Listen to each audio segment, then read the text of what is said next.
I used to have days where I knew exactly what I needed to do, but I just couldn't get myself to do it. All my motivation was just gone. I was being pulled in a million different directions by a bunch of different things. There was this feeling that even if I could do what I knew I needed to do, the results just wouldn't come fast enough.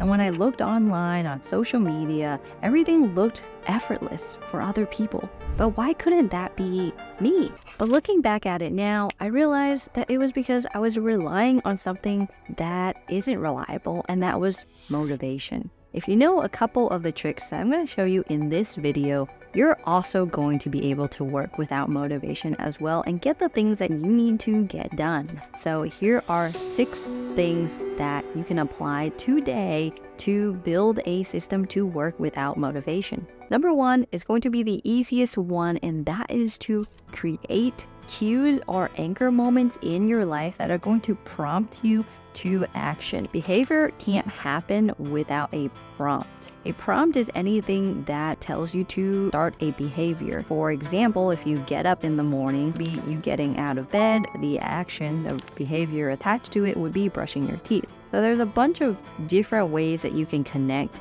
your cues or your prompts to your desired behavior. One is from internally for you to tell yourself or remind yourself, hey, I need to go work.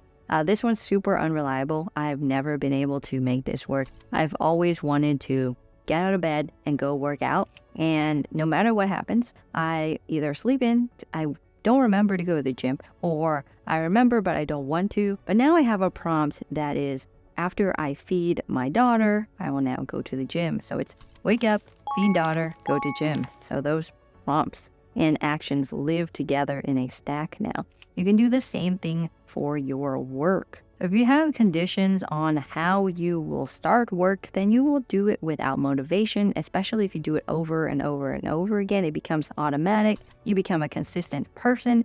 And then every day at that same time or whatever the cue is, you then go to work, whether you are motivated to or not.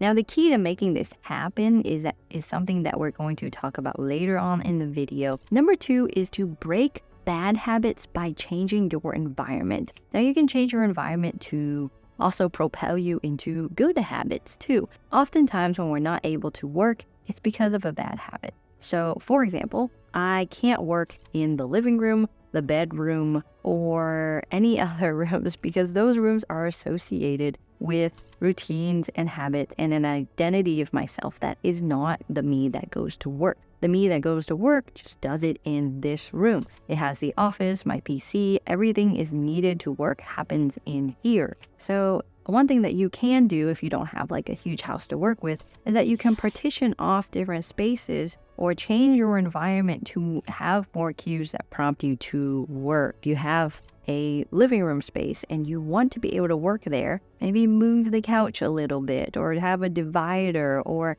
when it's time to work, you can shut the blinds. Anything that breaks what you associate in that environment. It could be anything. So one study that people did that illustrates this exact phenomenon is the Vietnam veteran study, where over in Vietnam, a bunch of people started getting into a heroin using habit. And they were worried that when they came back to the US, that we would have a drug addiction problem. However, what we saw was that barely any people started using heroin again. In fact, I think 10% tried, but it didn't stick. And that's because the environment that they came back to already had existing systems, routines, habits, different identities that they were associated with already. And none of that had heroin to begin with. They weren't in Vietnam. They weren't stressed out. They weren't hearing warfare day in and day out. And it was a different environment enough where the addiction just wasn't really possible in the first place. If we're trying to get rid of a phone habit, we can work in an area where we know our phone isn't there. One thing I've been doing recently is I've been putting the phone in another room throughout the entire day. There's no better feeling than when hours and hours and hours pass by and you realize, wow, I haven't used my phone at all. It's like I don't even need it. And I lose reliance on my phone, and I lose that like automatic phone checking habit that I just it's hard to break. That one's hard to break. But this is one thing that has helped lately, and that's changing the environment. So number 3 is to embrace boredom by using the 5-second rule. Oftentimes, when I face a struggle, something difficult, for example, before filming this video, because filming is a struggle, I really wanted to escape. And how do I escape? Usually by using my phone, reading a book, pretending to work, doing something work-related that isn't as hard as filming. And any of those things could have sidetracked me. But the 5-second rule states that when you encounter a difficult situation that you don't want to do, that causes you discomfort, take 5 seconds, take a breath, and think about it. Is this what I want to do? Do I want to use my phone right now? Do I want to read a book? Do I need to distract myself? Do I need to check my email? Usually the answer is no, but I do need to film a video today. You can also use the 5-second rule in between transitions. That's another huge thing for me, is that if I'm going to get water, if I'm going to the bathroom, if I'm going to do these transitionary moments, there's so many opportunities for me to get distracted and derailed by my phone that it's okay to just be bored, take a pause, take a breath during those moments, maybe just go through with the transition and then return and go back to work. Another way that you can use this is that you have 2 choices now. 1, you either be bored, or 2, you work. So I think Seinfeld uses this method when he works. And it's, you sit down, you can't do anything else. You either be bored or work, and usually work is more fun than boredom. You don't have to do a 20-minute meditation session. You just need 5 seconds, take a breath, and then move on. Number 4 is to create an identity shift.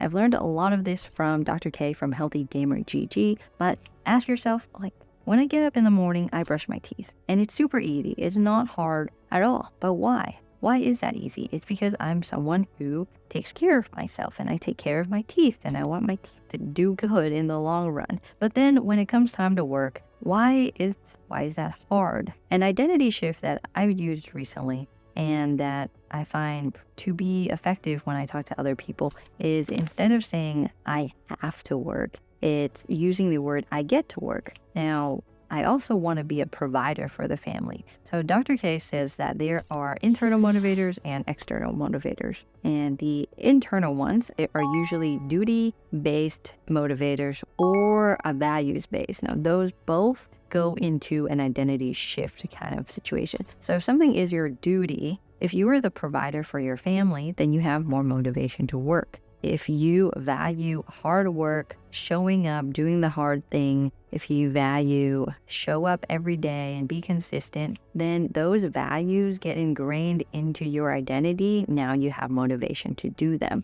But instead, if your motivation is, I just want to make money, that is not enough to get you through the hard times. When you are tired, you haven't gotten enough sleep, you're hungry, and the work is hard, saying, I want to make money just isn't going to do it. So to apply that into your life, when you want to do something, you have to ask yourself why, and keep on asking yourself why. And if the why is an external value, maybe there's a way to transform it into a internal value or a duty of some sort, instead of just the external thing like the fancy car, the nice clothes, whatever that may be. So the 5th rule is the 1% rule, and this states that if you have a huge looming task over you, just do 1% of that task.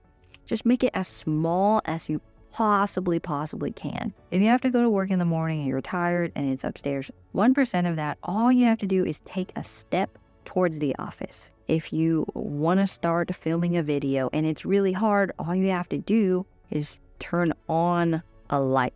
Or if you have to write a huge book or an essay or whatever it may be, the first step is to write one word. It could be the, and celebrate. It feels good. You've done it. You've taken a first step towards something much bigger and much harder. Like, one thing that's missing from our society is that we don't celebrate. The more we celebrate, the more we ingrain it into our head that, hey, this is a good thing. We're activating that dopamine system in our brain by saying, I put a word on the paper. Yes, go me. I did it. Although this celebration actually needs to be authentic to you and not something that's like embarrassing. So the 1% rule works because no matter if you have a lot of motivation or zero motivation, if you have a tiny, tiny, tiny action, you can get yourself to do it. And that is a win. It also breaks you out of this all or nothing loop in your mind that could cause a lot of negative self-talk. And the last one is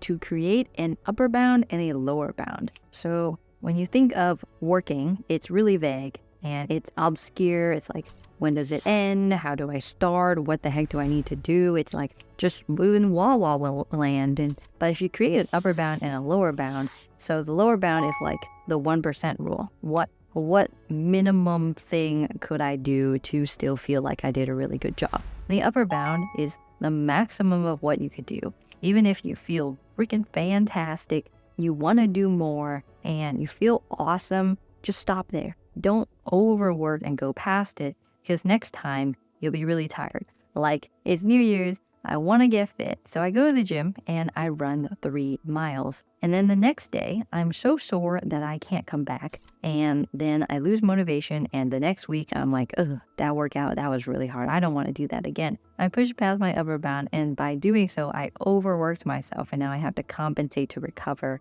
which means that I'm losing out on all those days of consistency. But if I stayed inside the realm of like, I could do a walk versus I could run 4 or 5 minutes, then I would show up tomorrow instead of overworking myself. Having an upper bound also helps you avoid burnout because you can't overdo it. And you also avoid perfectionism because you can't do things over and over again. You have to publish, you have to finish whatever project you're working on. So those are the 6 things that you can do right now that you can apply today to help you make a system that will help you work without motivation. I hope these helped out. If you're interested in developing more systems for everything in your life, such as health, wealth, relationships, family, hobbies, check out this video right here where I talk about how to develop systems that are personal to you that you can iterate and use for a lifetime.